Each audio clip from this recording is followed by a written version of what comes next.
How would you rebuild savings in retirement after a divorce? Yeah, usually in a divorce, you're giving up half or some portion of your retirement account, which many people, have a hard time recovering from that. Ideally, you want to make sure that the assets are divided in such a way that you have as much ability to regrow whatever you don't have anymore.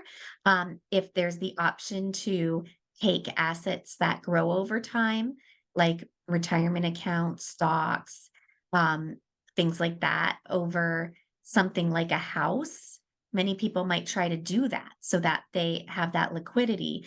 On the other hand, a house grows too, it just grows in a different way. And you would have to sell to obtain the equity.